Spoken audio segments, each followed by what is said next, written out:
और सबसे पहले हम बात करने जा रहे हैं दिल्ली की, कोहरे की, प्रदूषण की और प्रदूषण के कहर की। क्योंकि दिल्ली में प्रदूषण जारी है, फॉग और स्मॉग में अंतर कर पाना मुश्किल हो रहा है। हरियाणा की जो ज्यादातर जिले हैं वहां भी विजिबिलिटी 0 दर्ज की गई है, यानी कुछ भी नहीं दिख रहा। आप भी देखिए।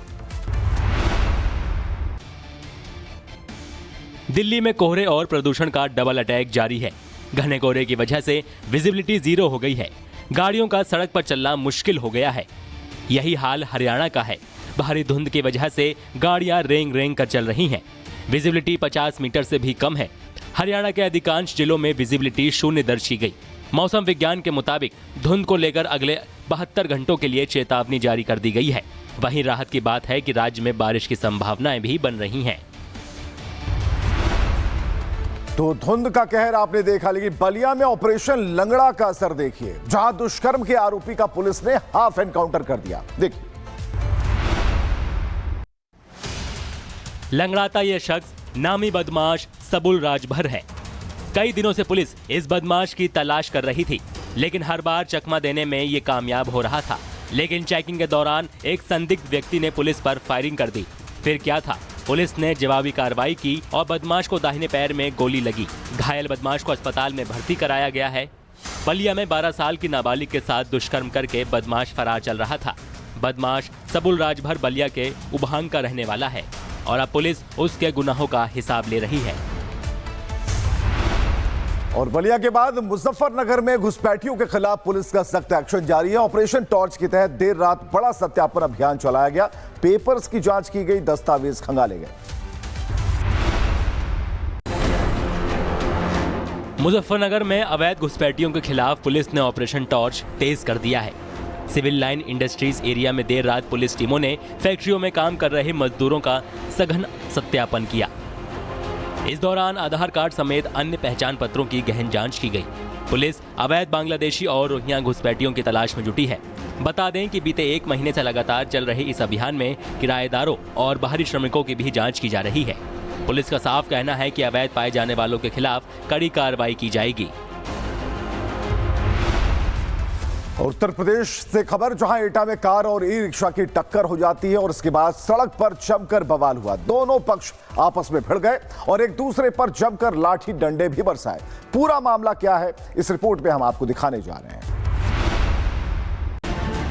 ये तस्वीरें यूपी के एटा की है, जहां बीच सड़क कुछ लोगों ने एक कार पर जमकर लाठी डंडे बरसाई। जानकारी के मुताबिक कार सवार पर गोली भी चलाई गई, लेकिन उसने भागकर अपनी जान बचाई। दरअसल बीते गुरुवार को थाना कोतवाली देहात क्षेत्र के हुंडई एजेंसी के पास एक कार और ई रिक्शा की टक्कर हो गई, जिसके बाद कार सवार और ई रिक्शा चालक के बीच हुई बहस हाथापाई में तब्दील हो गई और देखते ही देखते बीच सड़क बवाल शुरू हो गया। ई रिक्शा चालक के साथ कुछ लोगों ने मिलकर कार में तोड़फोड़ करनी शुरू कर दी।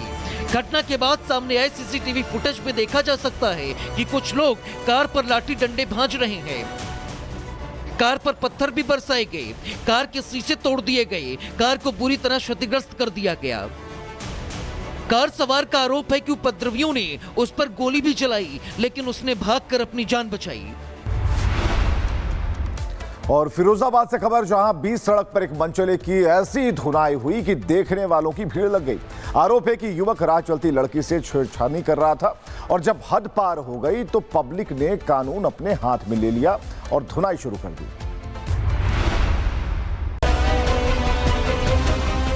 बीच सड़क मनचले की पिटाई,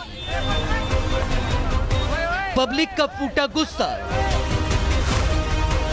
ये तस्वीरें फिरोजाबाद की हैं, जहां बीच सड़क एक मनचले की आम लोगों ने पिटाई कर दी। बताया जा रहा है कि युवक राह चलते लड़कियों से छेड़खानी कर रहा था। लड़कियों के विरोध के बावजूद उसकी हरकतें जारी थी। बस फिर क्या था, आसपास मौजूद लोगों का गुस्सा फूट पड़ा। देखते ही देखते भीड़ ने युवक को पकड़ लिया और उसकी पिटाई शुरू कर दी, जिसका वीडियो भी सामने आया है। वीडियो में देखा जा सकता है कि एक लड़के को कुछ लोगों ने घेर रखा है और जमकर पिटाई की जा रही है। कथित आरोपी के सिर से खून गिरता भी नजर आ रहा है। उसके सिर पर किसी ने ईंट से वार किया। आरोपी शख्स की बाइक को भी लोग जब्त करते नजर आए। और यूपी के लखनऊ से खबर, जहां डिजिटल अरेस्ट का ताजा मामला सामने आया। यहां एक बुजुर्ग महिला को 5 दिनों तक डिजिटल अरेस्ट कर रखा गया। तकरीबन 1.5 करोड़ रुपए की डिमांड की गई। पूरा मामला हम आपको दिखा रहे हैं इस रिपोर्ट में। लखनऊ के विकास नगर में रहने वाली 75 साल की उषा शुक्ला अकेले रहती है। उनके पति स्वर्गीय शिव कुमार शुक्ला पीडब्ल्यूडी में अधिकारी थे। 11 दिसंबर को अनजान नंबर से व्हाट्सएप वीडियो कॉल आई। ठगों ने खुद को सीबीआई अधिकारी बताया और दावा किया कि उषा के दिवंगत पति के मोबाइल नंबर और आधार का इस्तेमाल 50 करोड़ रुपए की मनी लॉन्ड्रिंग और दिल्ली कश्मीर में आतंकी फंडिंग में हुआ है। उषा शुक्ला को जेल जाने और परिवार को एनकाउंटर की धमकी दी गई। जांच के नाम पर सारे एफडी और बैंक बैलेंस को एक खाते में ट्रांसफर करने के लिए कहा गया, ये कहकर कि बाद में पैसे वापस मिल जाएंगे। डर के मारे उषा बैंक पहुंच गई, 12 एफडी तुड़वाई, 1 करोड़ 21 लाख और अन्य खातों से 30 लाख रुपए आरटीजीएस कराने के लिए। लेकिन बैंक स्टाफ अंकिता सिंह को इतनी बड़ी रकम एक साथ ट्रांसफर करने पर शक हुआ, जिसके बाद ब्रांच मैनेजर के साथ मिलकर मामले की जांच शुरू की तो पता चला कि ये मामला ठगी का है। बैंक मैनेजर ने तुरंत विकास नगर पुलिस को सूचना दी, जिसके बाद ठगी रोकी गई और करीब 1.5 करोड़ रुपए बच गए।